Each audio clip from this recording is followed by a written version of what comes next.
All right, welcome back. Big Fred in the house. Co-host here at Politics as usual with I gotta do. I gotta get a nickname. Cat. No, You know what? I thought that was pretty decent. No, okay, all right. You're ready to be a dad. You know what? You're ready to be a dad. Fair. Okay, I'm certified unk age now. I got 6 more months in that 18 to 34 Nielsen range. Every Oh time I my turn around, they're god. trying to sell me a Ram truck. I guess it's time. Although I do actually want a Ram. That's actually like my dream car. That might just be the Georgia boy in me. Anyway, welcome back. I guess it's cat. It's just cat for now. Yeah, just All cat. right, It's we're fine. gonna we're gonna work on that. We're gonna get your nickname. I'm committed. Today's episode, we are talking about ICE once again, unfortunately, and the murder of Alex Pretti. We'll talk a little bit more down the road about Keith Porter Jr. as well. A black man was killed by an off-duty ICE agent in Los Angeles back on New Year's Eve, whose name is finally starting to come into the mainstream as well. We're gonna talk a little bit about the Second Amendment, particularly in defense of the Second Amendment. So I know some of our liberal and progressive friends might have feelings. Good, you should. And you should listen to this segment as well, because it's time we change our minds on that. Did I just not bury the lead there? Let's talk about how Kamala and Trump were not the same, not burying the lead there either. Kat, I feel like you have way different opinions on that part, so can't wait to get to it. And then we're going to tell you a little bit about what we've both been putting out there on Substack, so you can go visit it.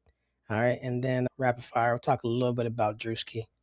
He made some Christians feel bad. I just want to get your real time reaction there. And then some cultural what's happening. We got to come up with a name for this. Did I give this a name? Cultural rest. Because rest is revolutionary. So even in the midst of a world falling apart, you still got to take some time to do things that feed you and make you feel like a human being. All right. So we can talk a little bit about that too. Welcome. Politics as usual. Hey, make sure you subscribe. If you're on YouTube, pause. Take a minute, hit that subscribe button, big homie. If you're on Substack, go ahead and subscribe too. Matter of fact, if you're on Substack and you are not a paid subscriber, but you're free, I am inclined to think that you are a hater. Okay, no, I saw that from Bomani Jones. Like, record, all that good stuff. All right, I didn't play under the. Kat, how are you? I love. How am Yeah, I? That's a complicated question. that is Also, while you were talking the nickname thing, it did occur to me. I was discussing this the other day. The last nickname that I recall being given, because I firmly believe that a nickname has to be something somebody else has called you. fair. Like, you can't just be out here giving yourself Sure. nicknames. I guess you could, but anyway, long story short, story long. The last nickname I recall being given is Comrade Thirst Trap. Was that your Twitter name forever? Oh, yeah, and still is. Still I is. love that. Now, am I saying that's going to be my name on this show? I don't know, but that was my last nickname. But That yeah, get away we'll, with we'll that. workshop it. I am retired from the streets, Okay. so I don't really know how applicable it is anymore, but we'll see. Anyway, things that are way less funny. Can I add one more funny Um, thing before we get to seriousness? I yeah, just want to say for the please. record, I did not call myself Big Fred Curtis first. All right. No, of course. PA announcer at Cherokee High School, my last football game, like November 1st, 2007, something like that. Big Fred Curtis on the carry. All right. And here it is. It's just resurfaced 19 years later, which is absurd to say. But anyway, I would have never accused you of giving yourself a nickname, so we're clear. But anyway, I just call you Chairman Fred. But love it. either or works. I have a feeling we'll end up bringing up the chairman's words at some point in this episode, maybe even a couple of places. But let's start with Alex Pretti. So ICE lynched a man in Minneapolis. It feels weird to say it that way for cultural and historical reasons about what that particular word was referring to for much of American history and who it was referring to for much of American history. And I also think that's exactly what it was. For those who may not be aware, and believe it or not, there are people for whom this is new information. He was in Minneapolis where ICE was present and was running to protect a woman who had been pushed to the ground by ICE agents. And in the process, prior to that, he'd been filming them. In the process of literally shielding this woman from being assaulted, he was disarmed. And by disarmed, I mean they took a weapon that he had lawfully that was concealed off of his person. They pistol whipped him several times, and then they shot him and then scattered into the street thither and dawn like the roaches that they are. This was just like Renee Good, like Keith Porter, which we'll talk about in a moment. This was a public execution. That's it. I don't know how else to describe it. I don't know how else to talk about it. It was a public execution by a fascist paramilitary group. What I got. And I have thoughts about the backlash. I have thoughts about ICE. But before I move on, what do you think? Now, I've said this before. I'll say it again. Two things. I think, one, I know people will probably there's some people who would take offense to the categorization of it being a lynching. I wouldn't. If you want to play semantics, then if that's something that bothers you, you can call it something else. But sort of black codes, Jim Crow, civil rights, people fighting for freedom from oppression in this country. A lot of them who have been erased from history, they were white. There are some prominent names there, like Viola Liuzzo, I think I'm pronouncing her last name, who was killed, murdered by the Klan in Alabama, taking civil rights workers back and forth from different locations. Mickey Schwimmer and Andrew Goodman are probably two of the most famous martyrs of the civil rights movement down in Mississippi. John Brown, who was a famous abolitionist. Our history, whether or not people are aware of it, is littered with people who could very well be benefiting from our systems of oppression and violence and white supremacy, and yet in their heart of hearts know right from wrong, and took it a step further to be courageous and brave enough to put themselves in harm's way to fight for what's right and wrong. And so I say all that to say, I know that the sort of the tendency to try to equate what we're seeing and what we're facing and what we're going through now is to go all the way back to this sort of occupied Germany and Third Reich. And we've done that here. We've got a whole episode talking about ICE, the Gestapo. Yep. But there are more contemporary examples of this, I think, that are closer to home. And all we have to do is look at the 1960s and 50s and 40s in our own country. And so that's my justification. I don't take offense to it because our history is littered with many names, some names that we know, many names that, that we'll never know, who paid the ultimate price, who could have, like I said, benefited from white supremacy, violent institutions, but counted it not robbery to put themselves in harm's way to advocate for what they knew was right. This is going to happen again. I hate to say that, unfortunately. I don't watch videos of people dying. I understand why some people do. I do think there's an element there that's vile and that's disgusting, especially when it comes to broadcast TV, playing it on the loop. These large sort of legacy media, social media accounts that post it and repost it on a loop. I get that some people want to see it and analyze it and go frame by frame to draw out their own sort of justifications. We've talked about this before. It's on previous episodes. I mentioned it again. I don't believe in such things as justifiable homicide from the state. I feel like a country who can figure out how to put satellites onto planets, who can make airplanes go from New York to Sydney, Australia, who can figure out how to tap and collect and store people's data, who can figure out how to go to the moon, who can figure out how to drop nuclear bombs, who can figure out endless other things. We can go down a continuous list. I can pick up the phone right now and call somebody in Bangkok, Thailand. I refuse to believe that a state who can do all that can't figure out how to quote unquote police without killing people. So I don't buy into the whole quote unquote justifiable thing. And so for that reason, I personally don't need to see the video. There are enough reputable folks who that doesn't disturb their peace enough, if that makes sense, that I can reference or talk to, you including you being one of them. It's okay, yeah, that was a little more egregious than others. So that's kind of where I stand. I think at a certain point, and I think they're starting to say the quiet thing aloud. I think I read a tweet, actually. It was a screenshot of a tweet from someone who was like, can we just go back to regular police brutality? Which is the quiet part out loud. Because that's crazy. Yeah. That's crazy. Even crazier because I got a DM on Instagram, I think yesterday or maybe the day before, from a former colleague of both of ours. And she messaged me like responding to one of my stories and was like, I still remember the day that you slacked me while J6 was happening. And you were like, girl, are we expected to just work through this? And I was like, if you had gone back and told us Then, hey girl, 5 years from now, you guys are going to be doing your little emails and your little Zoom meetings while there are extrajudicial killings by the state in broad daylight. I would have said, why didn't we fucking do something? And then I just sat and stared at the wall for 15 minutes without moving. Anyway, We are so screwed. Like, I laugh to keep from crying, but like, man, we're not. okay, I love We're that. not. You're I right. refuse to believe You're it. right. Hope is a I discipline. refuse. I refuse. Yes, hope is a discipline. It is not a strategy, but it is a discipline. We'll work revolutionary optimism into the show schedule at some point, but I don't. Look, I'm not out here with rose-colored glasses about anything. It's gonna get worse before it's gonna get better, and it's gonna get a lot fucking worse, like a lot worse. That's fair. But I will say, I believe that we will win. I believe that that's not for some whack ass soccer team that doesn't have a chance to win the World Cup. Y'all go ahead and put that trash to bed now. All right.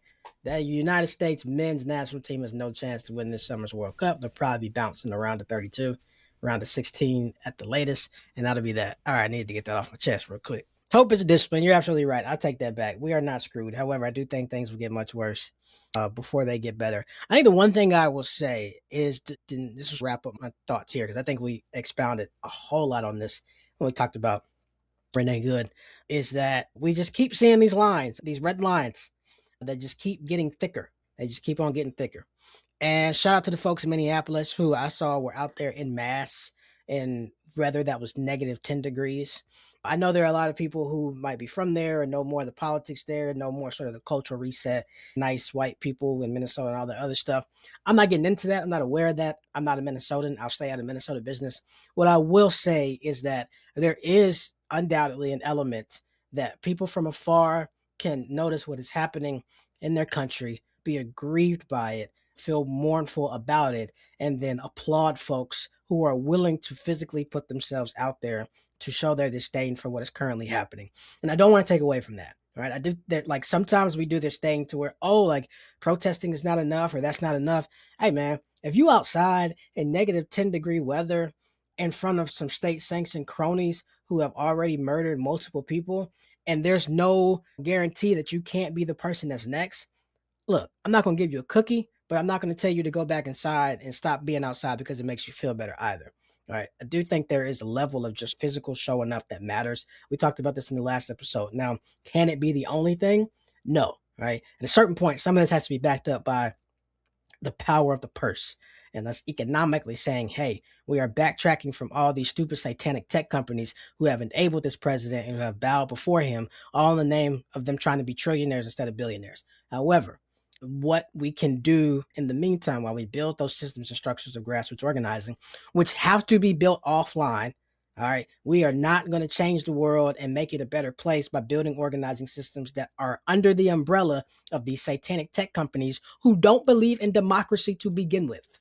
Okay. All that being said, I think folks who are outside, who are willing to say this is messed up, and I'm going to put on my coat and all these layers and express how messed up it is, kudos to you. Keep doing your thing. Shout out Minneapolis. Yeah, man. And let's be clear, they're outside, right? Their version of being outside in the 24 hours before Alex Pretti was murdered was a general strike. It Yeah. was the first general strike in Minneapolis in 92 years, but the first general strike that the country had seen in 80 years. That so it wasn't just we're going to go outside in mass numbers and demonstrate and protest. It was a general strike that was a cooperation between organized labor and non-organized labor. Some unions, a lot of unions were like, yep, go ahead and go on strike. We're going to authorize it. And then a lot of non-unionized people were like, we're just going to close the business. Or yeah, go ahead, walk out. Your job's still going to be here. This was a coordinated effort. I have no idea what it cost the city, but there needs to be more of that. In fact, this has shifted the horizon for what is possible for us as a people in this country because we've always talked about how a general strike is not possible. We're not coordinated enough. We don't care enough. We're too comfortable. Minneapolis said bet. Big bet. And so now other cities are going, shit, I think we can do this too. And so now other cities are talking about it. So the horizon gets pushed and pushed a little bit more each time. A general strike is one of a small handful of things that we need to really take the reins back, which is a perfect segue into one of the other things that we need to take the reins back. It's your time to shine, friend. Let's go. Look, man, I'm gonna keep it real with y'all. I got a lot of lovely friends, a lot of lovely people in my life who are just flat out scared of guns. Okay, I've always been a huge proponent of the Second Amendment. It is the one issue that I've rarely ever seen eye to eye on with my liberal and progressive friends. I think at the place we used to work at, we had so many conversations and people would make tongue in cheek comments about firearms and things like that. And look, I get it, right? America does have a gun problem, full stop, period. However, in defense of the Second Amendment, I think there are a couple things as people who are Democrats, liberals, progressives, anarchists, just who are just left leaning ideology. All right. So if you're not a neocon, which is a moderate Republican, then this is for you. Okay. I think we have to generally decide what are we willing to bring to a gunfight from a metaphorical perspective and a literal perspective. And what I mean by that is one of the things one of the things we're finally seeing in our politics is Democrats, governors, for example, finally realizing, 15 years too late, mind you, but that's a different conversation, finally realizing that the rules to the game are rigged, that our opponent is not playing by any rules, let alone the same rules, and that in order to just attempt to tip these scales back into a reasonable balance, we have to start getting in the mud too. All right. Homie, you gotta put your shiesty on. All right. And go out there and get your hands dirty. Okay. I love Michelle Obama, but when they go low, we're going super low to hell. All right. Because that's what matters. That's how you change policy. That's how you win elections. All this nice guy stuff. That's how we get a 6-3 Supreme Court majority. And my niece is having less rights than their grandmother had. We done with all that. All right. So shout out Gavin Newsom and Westmore and other Democratic governors for doing that. Bringing it to the guns. Not Gavin.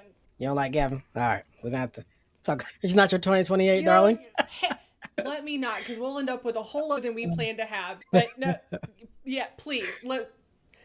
Yeah, go. Let's go talk about guns. I need a reason to be happy. Yeah, we'll come back to Gavin. I think, look, what I've always asked people, okay, so people are like, oh, I'm afraid of guns, or I don't believe in guns, or I don't think I need to have a gun.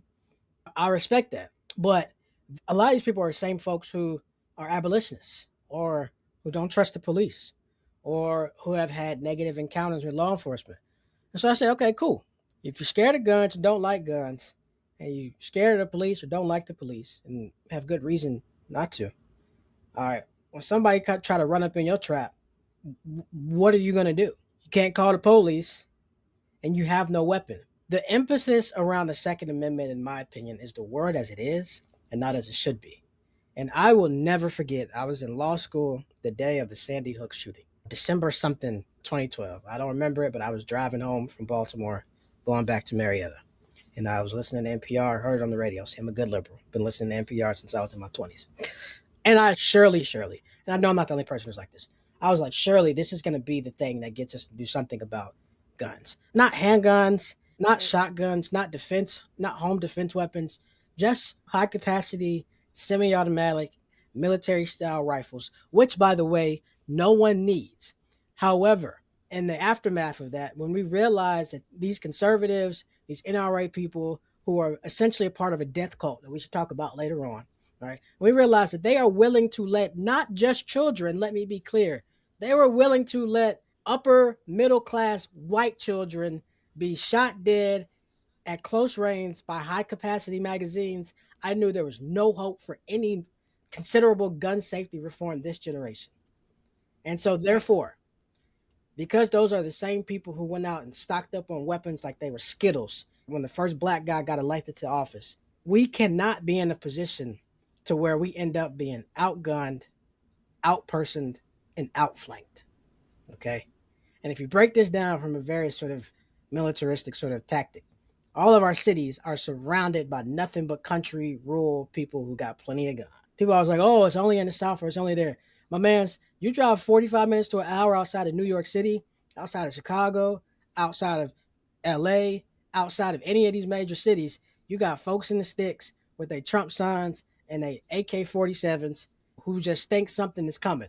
a pending civil war. They've been listening to Rush Limbaugh since 1994, and they are seeing the lens of what we're seeing, these state-sanctioned executions, people dying on TV, so on and so forth. They are seeing this from a completely different standpoint. All I'm saying is we are high past the time to be able to feel like we don't have to be in the position to be able to protect ourselves. It doesn't mean we go out here and buy a bunch of guns and go out here and start stuff or flaunt them around or stand on the corner when there's a protest. Now, if you feel called to do that, good. Shout out to you. That is what the Black Panther Party for Self-Defense started as. All right. And then that's when they went ahead and changed a whole bunch of gun laws in self-defense. Shout out Ronald Reagan. Not. All right. But all I'm saying is, as a people, ultimately, we have to get to the place that we are educated enough to actually know the role and the impact that firearms can play in our society. I know I'm ranting, so I'm going to say this is the last little point. We do not give the opposite of nonviolence enough credit in its role in the civil rights movement. And what I mean by that is I'm a big fan of Dr. Martin Luther King Jr. That's the big homie. It's one of my role models. Incredibly imperfect man, and as I learned more and more how imperfect he was, it becomes even more of a saint in my eyes. That being said, he was not the only voice in the civil rights movement. He was not the only voice fighting for black equality. He was committed to nonviolence for a number of reasons. Part of that was because he had his own experiences with violence, and he realized, oh, okay, yeah, I can have guns on me. He carried a handgun on him for quite a while until he got to the place where he said, oh, they bombed my house anyway. Somebody stabbed me. All right, if somebody really wants to kill me, they can kill me. That is a very sort of particular, specific ideology and philosophy that I think someone who is here on a sort of another calling, for lack of a better term, that they confront and that they deal with, right? Like, I think only someone who dies at 39 years old and prophetically talks about his death the night before can be committed to nonviolence in the way that he was committed. I'll let y'all take that for how you want to take it. All right. But history books and life, the books we'll never read, the stuff we'll never hear about, is full of folks who stood face to face with the Klan, who stood face to face with white citizens councils, and came out there face to face with a shotgun or a rifle and defended their homes and their families from murder, from execution, from burning their businesses, whatever, from so on and so forth. And so all I'm saying is, if you've never heard those stories, that nonviolent stuff will get you killed is a great place to start. You need to go ahead and get your gun license. You need to go ahead and get you a 45 or a revolver. You need to go ahead and get you a home defense shotgun. You need to go ahead and get you a rifle. They are expensive. You need to learn how to use them. You need to clean them once a month. You need to go to the range. You need to do cold range. You need to go outside and shoot it when it's wet. My dad always say you got to keep your weapon wet and loaded. All right? Because you don't know what's coming out here. That's my spiel. At some point, there should have been like an organ playing in the background and like a drummer. Anyway, what do you want me to say about that? What can I add to that? I'll try very briefly because I want to get to the part where I think we disagree on something. we agree on too much. Here's what I think. As a white woman in the South, I have consciously tried to downplay in public my love of the Second Amendment and my love of guns. Because if you see me and you see me going, hell yeah, guns are cool, there's an excellent chance, and I couldn't blame you, right? You're going to think some things about me that are not entirely true. There's a joke told by this point that you go far enough left, you get your guns back. I've always been over there. You have. It's a different shade of red over there, but it's still red. I think that in the same way that a lot of people, God, I can see this clip now, this shit is going to come back and haunt me. In the same way that people go out and get certified in CPR, not because they plan to be a doctor or a paramedic, but just because you never know when you are in a situation where it is helpful to have that ability on you. I firmly believe that most people who can do so safely and responsibly, and I'm thinking mostly about tiny people in your home and your own mental health is like some of the bigger factors to consider here. Yeah. Because I understand that not everyone feels comfortable owning guns, and I honor that and respect that. But at the bare minimum, you should go to the range. Most people are afraid of firearms because they have no personal experience with them. Once you get over that, you can get trained, and that doesn't mean you need to own one. It just means that you might need to go to the range or go with friends who have them so you can keep your skill set up, because it is a skill set Mm-hmm. that has to be maintained. Yes. And I remind myself before I remind you, because I can't tell you the last time I went to the range, and that's a problem in Yeah. 2026. But it is important, I think, for people, because the point at which we're all looking at each other, is it really time for this? People think that we're going to know in advance when that time You is. won't. It's going to sneak up on us, just like the rest of this shit has for a lot of people. So that's what I'll say. The other thing I'll say is that it can and should be a social activity.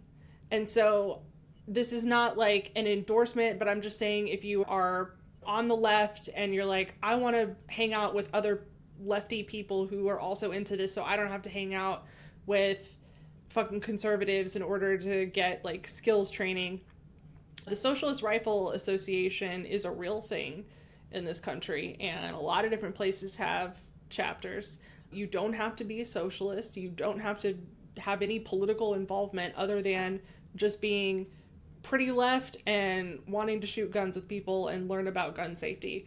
Highly recommend that if people want to do that with other folks, that's a decent place to start. There also may still be some John Brown Gun Club chapters around the country.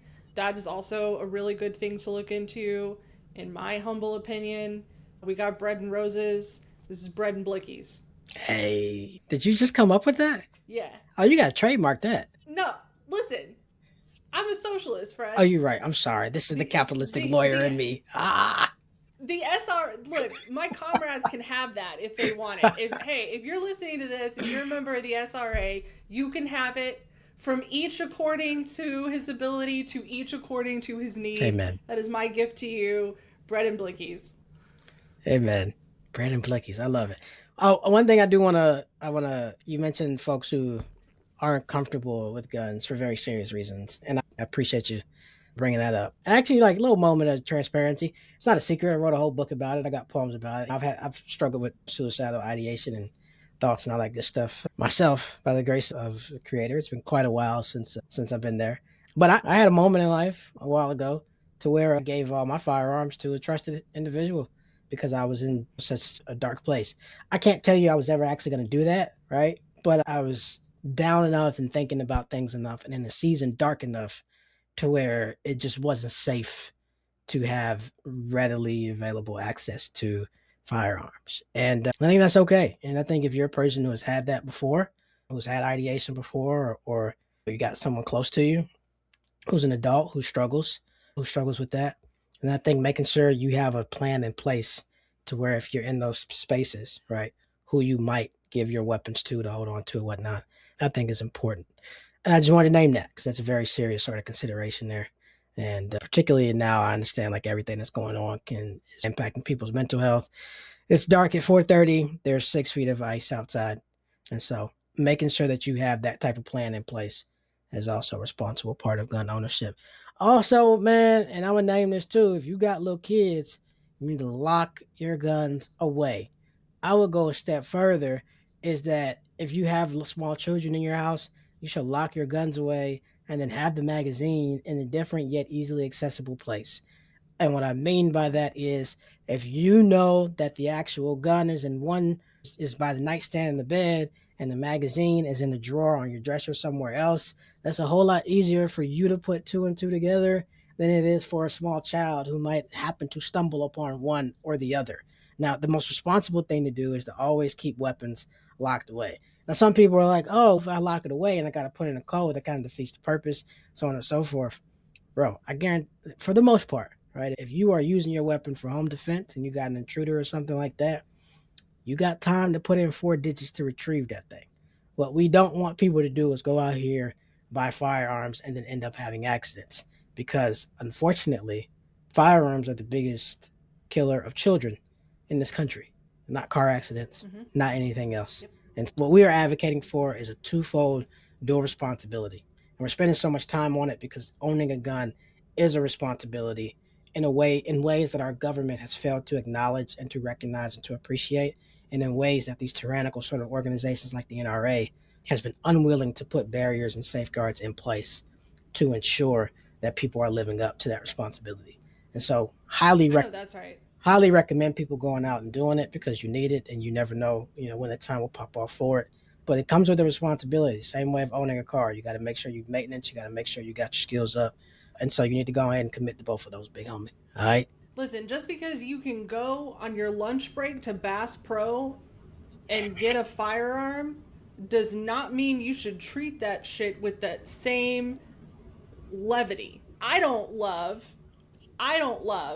that I can go downtown to our Bass Pro inside of a large pyramid Oh, they did turn that into and buy that. a new Oh, buy a new deadly weapon in less time than it takes me to go get my tags for my car renewed if I want to go in person. crazy. But that's where we are. Crazy. And so the responsibility is on you. Anyway, we finger wagged about gun ownership enough. Go ahead and get the blicky, big homie. Hey, real quick though. Like I said, man, if you ain't hit that subscribe button, if you ain't hit that like button, you can't be a hater your whole life. Go ahead and click subscribe. All right. I Link. knew this day would come. Share. I wasn't sure how many episodes it was going to take us to be like, make sure you smash that like and subscribe button. But I hate it. They did it to us. They did it to us. here we are. I've fallen to the algorithmic gods. Please forgive us. All that being said, hit subscribe. All right. So I think this is the thing that we finally disagree on because I have beef with you people. I want to see y'all face to face. All right. What do you mean, you people? I'm just saying. Not you people. I'll allow it. I'm about to say. I feel like this allows me to say you people. We don't get a whole lot of privilege. All right. But I feel like black people can you say you people in ways no one else can. Yeah, you're right. You're right. I'm using my low piece of privilege. Okay. You're right. I got beef with you people who out here trying to claim that Kamala and Trump were the same. I did that nonsense in 2020 where you said Biden and Trump were the same. You did that nonsense in 2016 where you said Hillary and Trump were the same.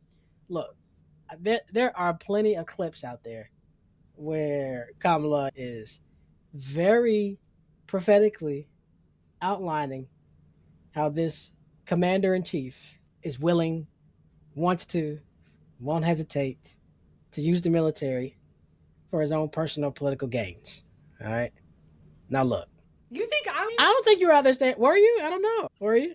That's a long pause. Okay, no. It depends. Listen, let me tell you what happened. It depends on What happened was. What happened was, hold on. Let me explain it to you.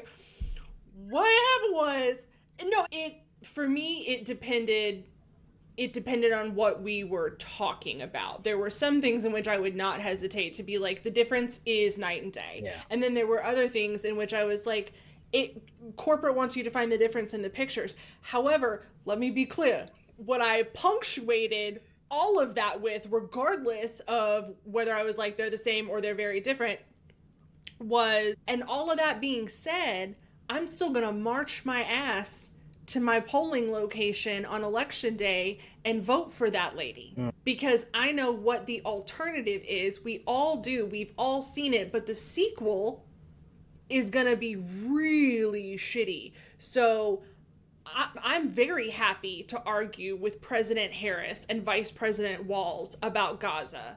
But what I don't want to do is have this man. I did my fucking job, Fred. Hey, you did. Shout out. Do you think I would be here if you were anyone else? Right? I don't know. Maybe. Yeah, maybe. Yeah, that's the right. I don't need like a gold. I don't need like a gold star for that or anything though. That's literally the bare minimum. Yeah, you know what I mean? The floor is pretty but low. It's in hell. Yeah. It's in hell. But she did say all that shit for real. Yo, she a prophet.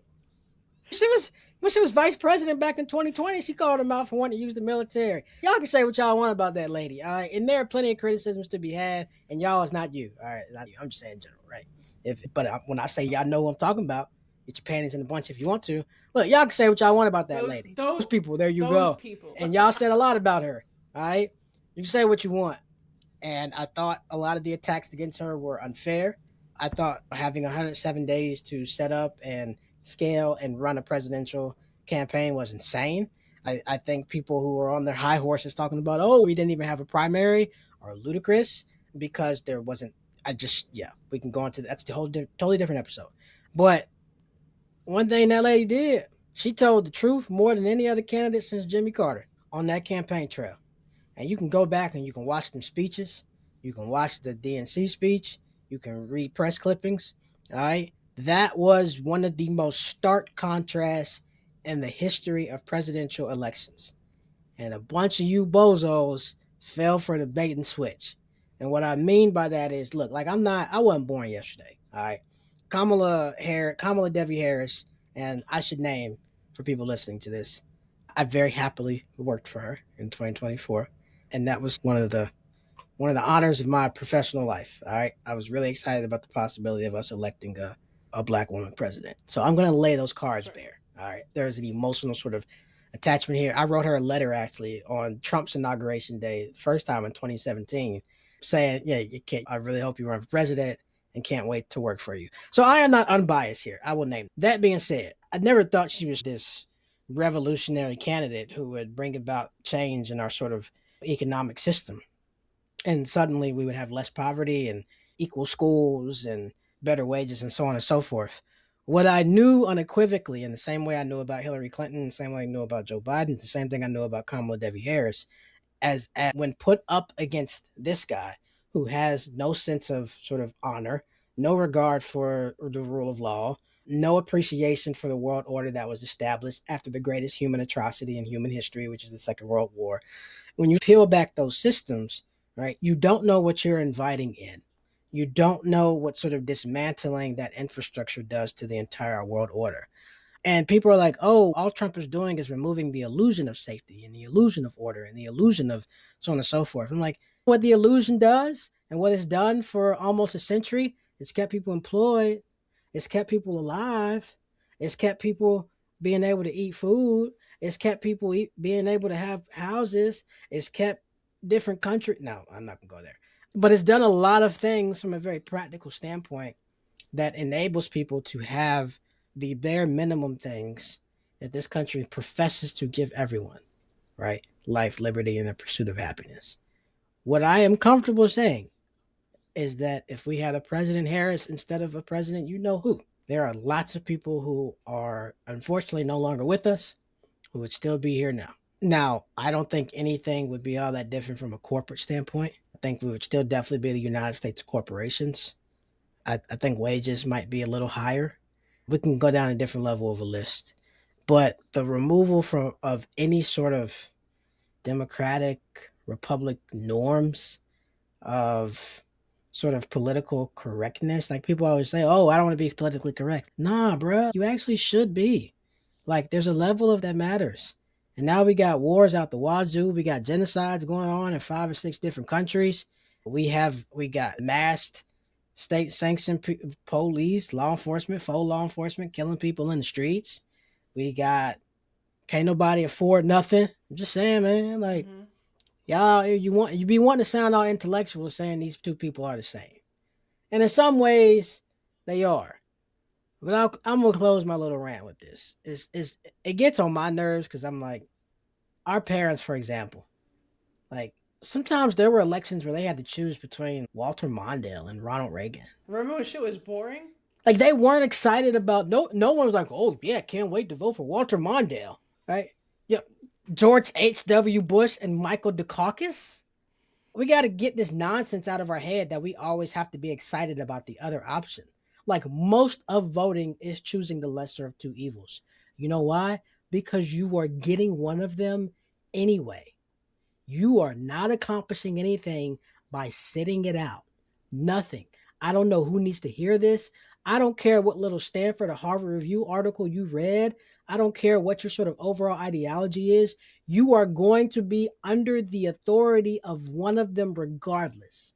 So you might as well pick the one that you can deal with more easily than the other. For the life of me, if you have a great sort of philosophical argument against this cat, I'd love to hear it. I don't understand folks who are like, oh, they're both the same. I don't want to choose one.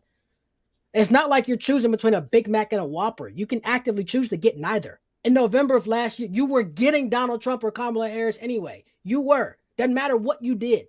You ain't picking between Chick-fil-A and Captain D's. I don't even know if Captain D's is still open, but you get what I'm trying to say, right?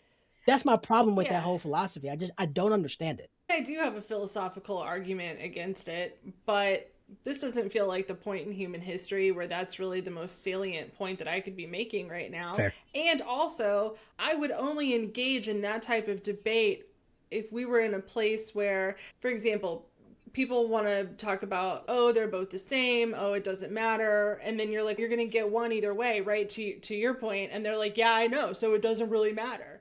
I'm like, the problem is I don't believe that we have to concede to a duopoly for Fair. the rest of our lives. I think that a two-party system with inside of a political climate where the political ideology is sold to the highest bidder, which is really how that's lobbying, That's what it right? is Like now. we've Yeah. just described what lobbying is, right? So if that's the system, I absolutely don't blame people for being like, fuck this, I'm out. What does it matter? However, we have also been fooled into believing that electoralism is our only means for progress or for backsliding. And I will consistently remind people that's not the case. And also, I think that if you do not participate in civic life or the electoral process at all, except for once every 4 years, and you come in about 90 days before election day, not early voting, bitch, election day, and you want to talk about how the two-party system is bullshit and we need more options, baby, where were you? Right. Where were you? People don't understand. And see, now you've got me on this. The Working Families Party did a massive fucking victory lap when Zoran Mamdani, my comrade and yours, Zoran Kwame Hey. Mamdani, won the New York City mayoral election. The Working Families Party deserved a step in that victory lap. The Working Families Party is mostly unknown to the vast majority of the country and had been unknown to even more people in the country before those New York mayoral elections. The Working Families Party has been active in every single election cycle for the last 20 years, and when they are not running electoral campaigns, they are building everyday power. It is a dual power strategy. It has taken them almost an entire generation to have the spotlight on them, and they've claimed electoral victories outside of that. Let's be clear. It takes a long time to make this shit work, but it works if you work it, damn it. And most people don't want to. I would love to live in a world where participating in politics is a hobby or it's reserved for a small set of people who want to do it for a living because they love it. But that's not the case. If you don't do politics, politics sure as shit does you either way. We'll see y'all next week's episode. So I get so fired up talking about this shit. Fred, I went to college for cultural anthropology. I wanted to do other shit with my life. But I looked around and said, maybe if I do this for a little while, we can make things better, and then I can go back to doing whatever the fuck I wanted. You know what I mean? Like, Oh, I do. you went to college for other shit too. Like, we had other things we wanted to do with our lives. Somebody got to do it. I don't think either of us chose this. Like, being honest. No, the game chose us. Like, I was supposed to be a corporate lawyer making $500,000 a year, getting $500,000 bonuses every December, living in Manhattan with a squeeze in Harlem and another squeeze in Brooklyn. And that was supposed to be my life. I know. I want you to have a prosperous, abundant life, but I'm glad that I know. I had some toxic traits. I'm not going to lie. I still got a couple of them. I'm working on it. God, be patient with me. Lord, be patient with me. God is not through with me yet. No, 100%. That is the one thing that I think Democrats have. I don't even know if they failed to acknowledge it so much as they're just ignoring it. Year-round grassroots organizing. I've stood by this. I will stand by it. And Lord willing, I will be able to prove it in, I don't know, 14 years. If you had an organization that did year-round grassroots organizing in hot pocket places in every state that used to be a part of the old Confederacy, we Democrats would win those states in statewide elections by the end of the decade. They would. One, black people by and large never left the old Confederacy. That's a totally different conversation and podcast that we can have, but there's no reason why Democrats are not competitive in Mississippi, Tennessee, Alabama, Georgia, Florida, South Carolina, so on and so forth. there are still a large contingent of black folks there because we never left after the Emancipation Proclamation. One, but two, like this has to be a continual thing. You got to build relationships with Big Mama and then go to the barbershops and then have after school programs and then so on and so forth. And you know what's a really great example of this that I saw with my own two eyes? And y'all are probably like, oh, what are you talking about? That's not true. Hey, big homie, I'm from Georgia. I worked for Michael Thurman. You're like, who is that? Yeah, Google him. 2010 U.S. Senate race. I think Buddy got 37% of the vote. And we was out there, right? A decade later, Damn. we sent a Jewish guy and a black guy to the U.S. Senate. I'm just saying, it's like we've seen it. It's happened. There's an entire example, right? Flatten our face. And here we are halfway through the decade and just refuse to implement it or are unable to implement it or unwilling to implement it. Like, oh, the donor base.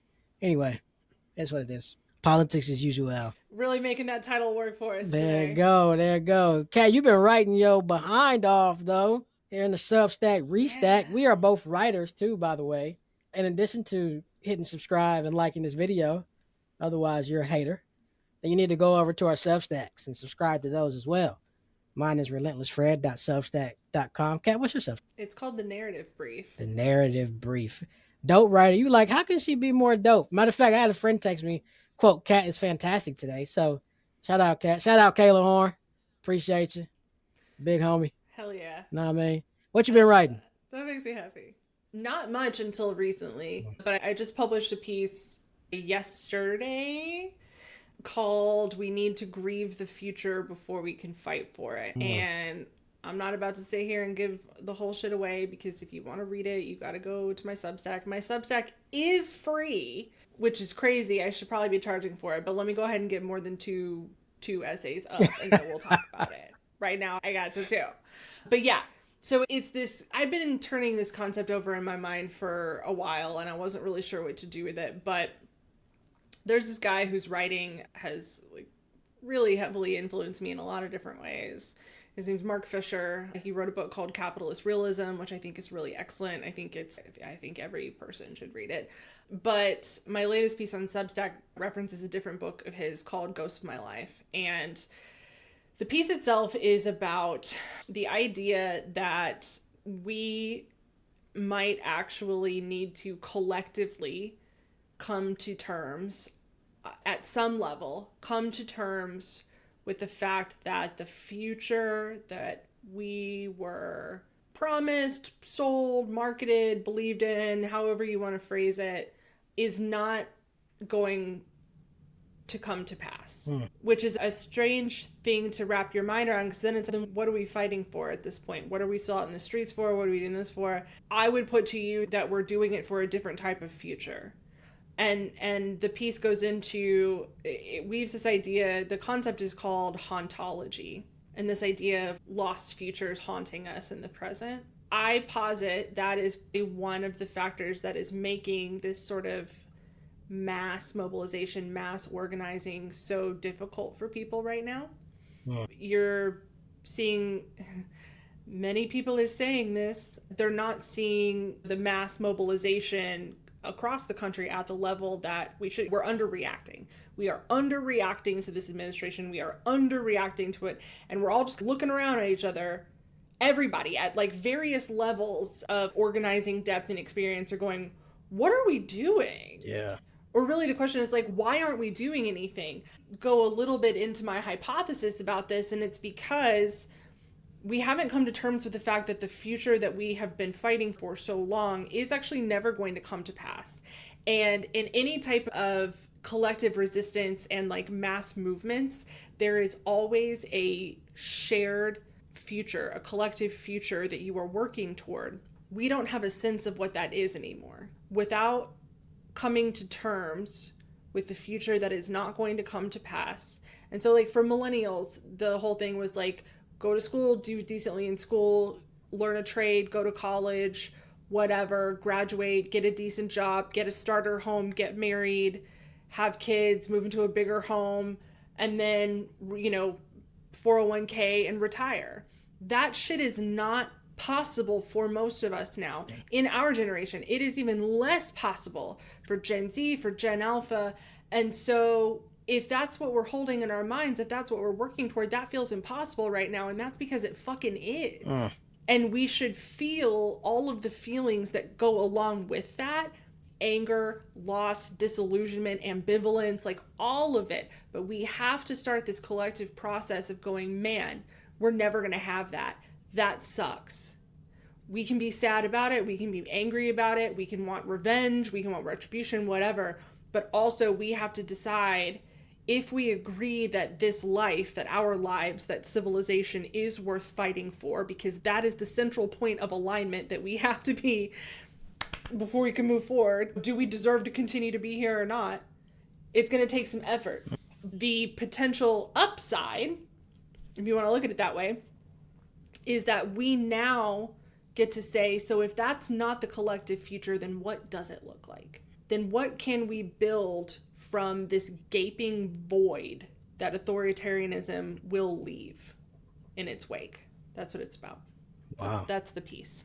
That's some deep stuff. Yeah, that's the whole reason I started a Substack, is because I needed somewhere for, it's not, I don't think that I'm like a brilliant generational talent or anything like that. I'm just a thought daughter. You could be. Like, I can't turn my brain off, and I need somewhere for the thoughts to go so that I don't drive my car off a bridge. Yeah.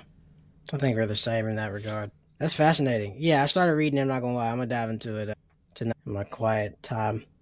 Whether or not when I start to consider whether or not we deserve to continue to exist. Which is an existential question that plenty of film and novel have explored, but I think is ripe for actual sort of conversation. Let me not hide the ball. I think we do. Same. But I do think too often we just answer that affirmatively and don't have, okay, since we do, therefore A B C D E F G. So no. Right. Yeah. If the knee-jerk reaction is, oh, we do deserve to be here, this is worth fighting for, great. What is it? Yeah.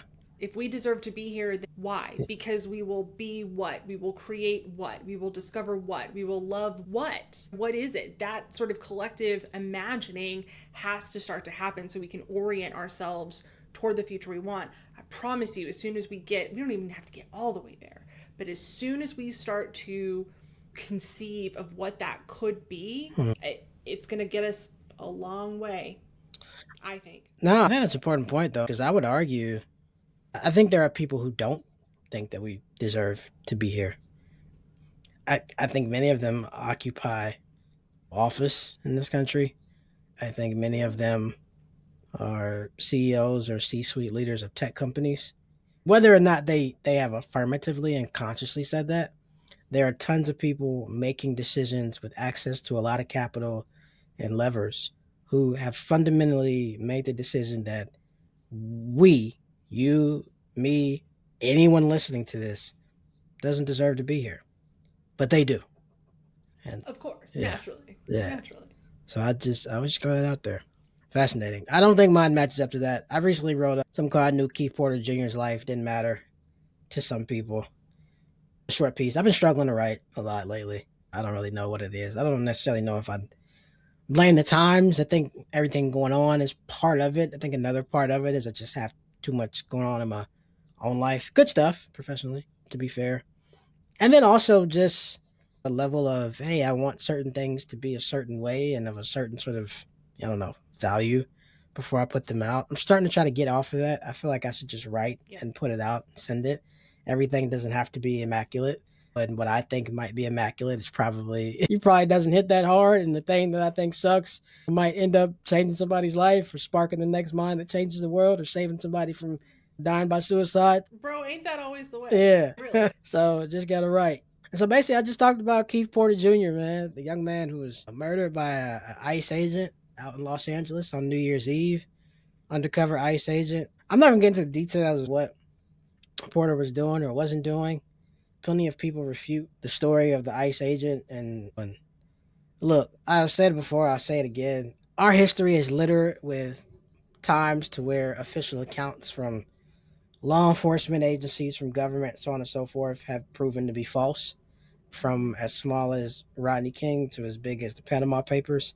I don't need irrefutable video evidence to do these things. Like, this is not a football game, which is a shame because, to be honest, like, you need more evidence to overturn 4th and 1 than you do to quote unquote justify killing someone. Which is why in a lot of ways I think like football, which is a sport that I love, is very much so a microcosm of sort of authoritative fascism in America, but that's a different conversation. I could write a book on that. But I just know that Keith Porter Jr. was a father, was a son, was loved, and sure had the capacity to love. I don't know much about the man. I don't know if he was a good father or absent one. I don't know if he was a faithful husband or if he even was a husband or if he had several girlfriends. I don't know if he held down a job or if he stole something from a time or two. And none of that matters. And I'm on like a crusade to get people out of that thought process. Even if, and I don't know any of this and don't think any of this is true, but this is all just hypothetical. Even if Keith Porter Jr. did nothing but smoke blunts, play Madden, and sip 40s all day, he still deserved to live. He still deserved his life. And so what I want folks to stop doing is being comfortable with this sense of this person did this or that in their past, and so therefore there might have been some justification for their demise at the hand of somebody with a badge and a gun. We got to get off of that, and that's essentially what the piece is about. So check it out. I'm excited to read it. Go to Substack. Holla at us. We'll go to something a little less heavy. Okay. Have you seen Druski's megachurch skit? No, I haven't, but you said you wanted to talk about it, and I was like, I need to go into this blind. So I do have it pulled up. Oh, let's go. Okay, I do have it pulled up. Ready. Okay, let's go.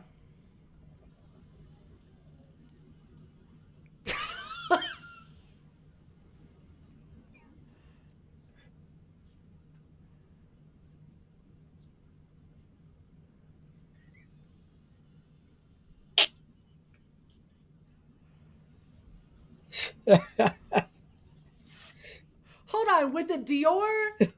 Not the Dior jacket. With the Dior.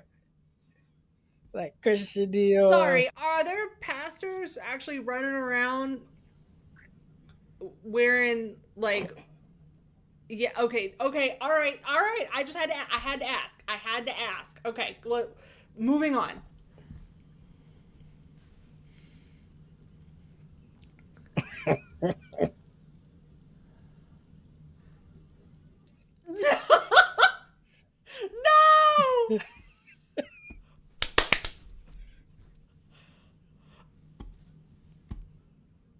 No! Nope, absolutely not. Absolutely not. Straight to jail. Straight to fucking jail. I personally know of no fewer than 3 pastors in the city of Memphis who this skit could be about. Anyway, we're almost there. I'm going to try not to have a heart attack. This is absolutely... Dog, when I tell you there are so many reasons I haven't been to church in a hot minute... Anyway, all right.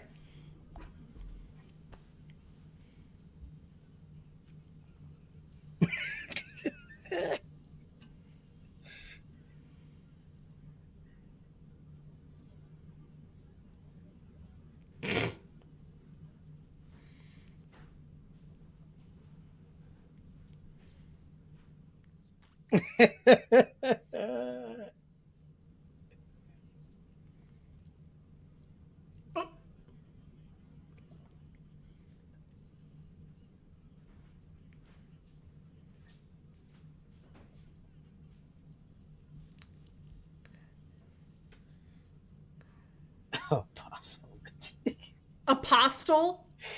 Oh. Sorry, apostle? I'm not one to correct people's grammar, but I think you're doing that. I've heard people say apostle. Apostle? Oh, I've seen some people say apostle.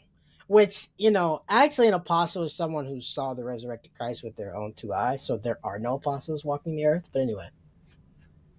Yeah. And it's also weird to me that people still refer to Paul as the Apostle Paul. I'm like, Paul never saw that man.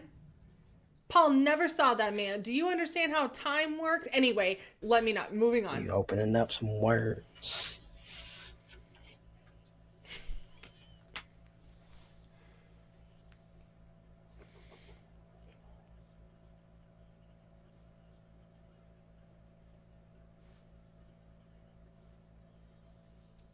Oh,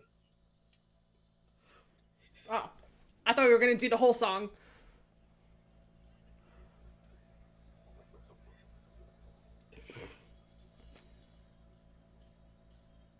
yeah, the monster energy trace. That's why.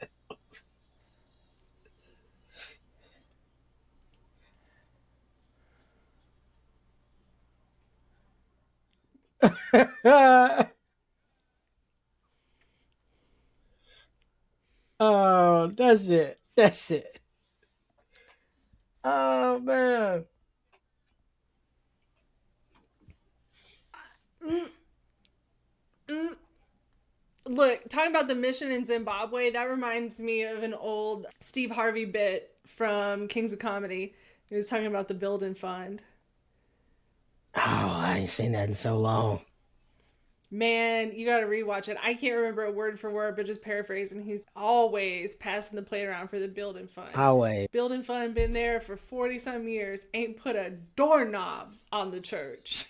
Church I went to as a kid was like that. They was raising from that building fund from the time I was a toddler to the time I was a grown man. Still ain't built no building. Woo, so this made some people upset. Ruffled some feathers. I don't understand. I loved it. What? Now people sensitive. People sensitive say, "Oh, you making a mockery of God." These people calling themselves pastors, calling themselves followers of the Lord Jesus Christ, claiming to be leaders of congregations, claiming to be spiritually responsible for people's sort of development and their spiritual goodness and guidance in their souls, out here using the church as a money little tax shelter. Y'all the folks you need to have issues with. The sad part is there ain't nothing in there except sans the maybe the part about the you get pregnant. But even that, the wildness of that, sort of like the stroking of the hips and all that stuff, I've seen mega pastors do everything that he did in that skit. And you got smoke for Druski when you should be having smoke for these dudes out here spitting in their hands and slapping people on the forehead. Pastors out here getting contracts like they NBA players. First of all, you should never had pastors out here getting 10 years, $75 million contract. Are you Giannis Antetokounmpo? Contracts? What are you doing with that? Asking for some money for your jet. You don't need a private jet. You better go fly Comfort Plus. I'm done. Well, listen. I have strong feelings. Yeah, I do too. I do too. Yeah, I okay. Some of the antics, we'll call them antics, little bit surprising to say that all of that has been taken from like real. Sorry, did we just watch The Handmaid's Tale of megachurch skits? Is Druski a modern day Margaret Atwood? People are horrified and outraged, but all bits and pieces were taken from like actual things that happened. The only thing I verifiably can say did not happen is the whole you get the in the air, the wearing the Christian Dior and red bottoms, the locking the doors until millions of dollars rent. Oh, I've seen it. I've seen it. Yeah. That's fine. Druski is our generation's Margaret Atwood. There it is. Sharpie. Cat Allen. Yeah, that's wild. I'm obviously like aware of the Benny Hinns of the world and the Kenneth Copelands and the Joel Osteens and Creflo Dollar. Yeah. Whoever got Justin Bieber saved or what have you. I'm familiar with the white megachurch foolishness. Less familiar, but so I feel like some of these like cultural references like are not necessary. They're indicative of a black megachurch experience versus a white megachurch experience, because white megachurch pastors will like humble brag about that shit. Like they do sort of like quiet luxury, but at the same time, you know what they're wearing. Anyway, but I think it's disgusting. I also don't think that religious organizations should be counted as tax exempt. I know. No, I feel you. I understand why. At the very least, the churches maybe, but pastors? Nah. You and I both know there's a lot of them walking around paying this much in federal taxes. Oh, for sure. Yeah. Personally. Yeah. And I just don't. I just don't think if you are asking for the American people to invest in you via our tax dollars, but you then pay none yourself, I feel like you need to let us know. You need to let us know what you did every year. And Oh, that's fair. soul saved cannot be quantified. I need you to run that shit like a regular nonprofit. I need to see an annual Annual report. report, material support delivered to your community. It's there's how many inches of snow on the ground in both of our cities. I understand it's not as easy as just unlocking the doors. Believe me, I understand. I used to volunteer with these programs when I was still in church. But in weather like this, especially, there shouldn't be a single church in the city of Memphis that is not open and sheltering people Big right facts. now. Otherwise, you can go ahead and run Uncle Sam his check just like the rest of us do. But that's me. That's me. Hey, I get it. At Relentless Bible Church, we will be authoring an annual report, et cetera, et cetera. Anyway, that's a different conversation. I actually do want to talk about that one of these weeks before we have our first service. I'm starting a church, by the way. All right, anybody who's out there that is. Yeah, man. I got no beef with Druski. I think it's hilarious. I don't think he's making a mockery of it. I think making a mockery of God and making a mockery of people who use the church and then making a mockery of the church, those are three different things. And Yeah. I think he made a mockery of people who use the church to their own personal gain and advantages. And I see nothing wrong with making a mockery of those people or their It's antics. like a meta mockery. You're making a mockery of people who are making a mockery. Bingo. It's like Spinal Tap for Black Church. So Holy shit. that could be a hell of a movie, as a matter Oh, of fact. I need to write that. somebody call Tyler Perry right No, now. we want a quality, well written script. No, absolutely not. You said no like you're about to pull out a rolled up newspaper or a spray bottle. That's a bad white ally. We don't do Tyler Perry. No, it's horrible, terrible. Shout out Rob Renier. Rest in peace, big homie. Hey, speaking of terrible Tyler Perry movies and real movies, cultural reset. All right, we are doing when we take a break from the world this weekend or over the week. We normally record these on Fridays, but we're doing it on a Wednesday because I got my niece's sweet 16. Shout out. These first of all, I got three nieces, and they are just like the sweetest, most beautiful human beings ever. I'm just like so proud to see the young ladies they are becoming. They are smart and courageous and outspoken and intelligent, and they just bring so much warmth to my heart. They make me feel like the world might be alright. So anyway, that's what I'll predominantly be spending my weekend doing. But when I am not taking people to parties and banquets and to get Chipotle bowls, because them girls love that nonsense. Yeah, mine too. They love Chipotle. Boo. Anyway, Oscar nominations came out this week. I'm gonna be writing a whole lot more about film. I write a lot about movies already. I write a whole lot about movies between February and mid March, mostly because it's freezing and there's nothing else to do but stay inside and watch movies. So it's great. And I don't know if Mm-hmm. that I have this book called Oscar Wars that I've been meaning to read, which will talk about the history of the Academy. I'm not sure if they do this on purpose. I bet they probably do. Like all these award shows being in the deadest part of winter, it's genius. Where else are we gonna go? And what else do we do? Mm-hmm. But anyway, Sinners set a record for 16 Oscar nominations.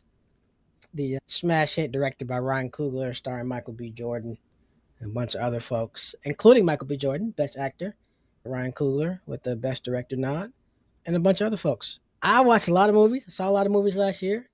Sinners remains the best film I saw last year, hands down. And I am just going to continue to beat the drum of creative, original, unique black storytelling, right? We are exiting this Mm-hmm. era of focused on regurgitating intellectual property that no one asked for. And I think that's getting broken up in some ways, which is a great thing. And I love to see a film that is about what Sinners is about, which on its surface is about, you can say it's about sort of people and race relations and other things in 1930s Mississippi. That is an elementary explanation and so much more than that. And there are so many people who are smarter than me out there who have a lot more time to watch and study and read movies that have written wonderful sort of explanations about sinners. But in spite of sort of everything going on in our world, in spite of the challenges that 2025 brought us and 2026 is already bringing. I am ecstatic that we have a film that is as culturally relevant, that is as layered, that is as well written, that is as well acted, just that is being placed in the center of a cultural conversation here over the next 6 weeks in a prolonged way. It came out in March, so almost a year ago. Because I think that's a value, right? And it's not 12 Years a Slave. It's not Green Book. And I don't discount those films. I think those, I have no love for Green Book. But, Yeah, you know, yeah, joints yeah. like 12 Years a Slave and Judas and the Black Messiah, which I stand in their own one. But this Sinners is just it's a great film that is not trauma porn for Black oppression. Yep. And shout out Ryan Coogler.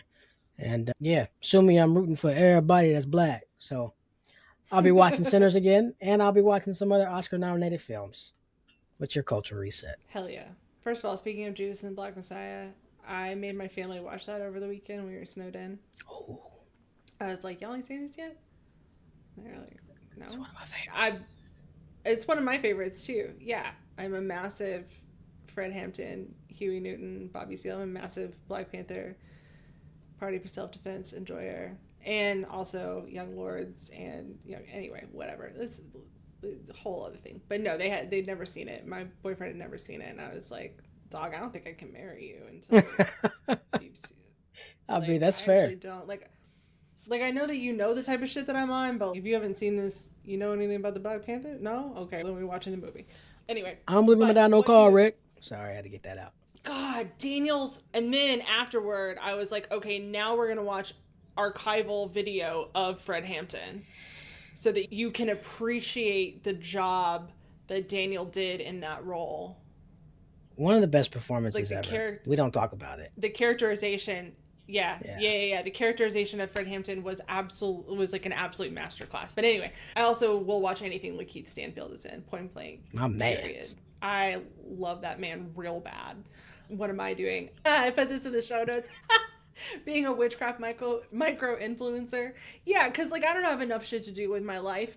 This is like getting to be the season where a lot more markets are starting to pop up. Those fun little craft markets, like themed markets that you go to on the weekends, and let's get some cool soap or like a wind catcher or whatever. And then you get to me and I'm like, anyway, I got weird shit, not sun catchers. So they're a lot of fun, but they're a lot of work to do to prepare enough inventory and the right type of inventory. And I also have an online shop. And so I'm like prepping inventory for multiple things. Anyway, it's a lot, but I enjoy doing it. My first market of 2026 is coming up in a little like 2.5 weeks. Okay. So I'm doing that, and I'm going to do a lot more. Also, on top of that, there's just like the ongoing client work that I do with astrological stuff and like tarot readings, and people have come to Cunning Folk, which is Brujas, like lots of different cultures have their own names and characterizations, but people who can't work their own sort of magic will very happily pay other people who can. That's been keeping me busy. I also, it's not a paid brand deal, but recently agreed to do like a little test run of a brand sort of like partnership with a publishing house called Wiser Books. Okay. And they are one of the larger publishers in the metaphysical like craft space. They sent me an advanced copy of a book and asked for me to read through it and review it. And so right now I'm reading through and taking notes because it's easier when you go to review a book. I don't have the time to read through it once and then read through it again with notes like I normally would, so it's taking me a little longer to get through it. But it's a book called Container Conjure, and it's just, this is not part of the brand partnership, by the way. I just happen to have it next to my... It's a book all about different types of magic that you craft in all different types of containers, whether that's a jar, whether that's a doll, whether that's a fabric bag, or whatever. So that's being a witchcraft micro influencer. Hey. Which is actually really, it is a lot of work. It's a whole other job in addition to the job that I already have. But it is two things at once. It is work and it is my actual spiritual walk and faith. So it is also very gratifying. And the point at which it starts to feel like a job in a bad way is the point where I will reevaluate how much of that I'm willing to give to other people and monetize, because ultimately it is my own practice, it is my own faith and belief system, and it does sustain me and fill me up. So that's what I'm up to, making weird shit, reading weird shit. I love it. I love it. Talk about a cultural reset. So y'all heard it here, right? All right. So if now you've been forewarned that if you don't subscribe to our channel and like this video and share it with your homies, then it's a chance that you might wake up tomorrow not being able to feel your big toe. I didn't say all that. I know, I'm just playing. I didn't say all that. I'm just messing. But I'm just saying, she ain't said, but she ain't not said. All right? I'm not. If it happens, If it happens, it be like that. I don't know. Politics as usual. We'll never know what it was. Never know. Hey, y'all be safe out here. Be warm. Be great. If you got some folks in your neighborhood who need help shoveling themselves out and you're in good physical condition, go ahead and help them out. I want everybody to go out here and find a way. Be intentional about doing something for somebody in the next week that can't do anything for you. And don't go film it. Don't go record it. Don't go talk about it. Just be a Don't decent. go ask ChatGPT to write you some humbled and honored ass post. Just go do it. Just go do it. Be kind to yourself and to each other. And subscribe and like. Politics as usual will be back. Peace.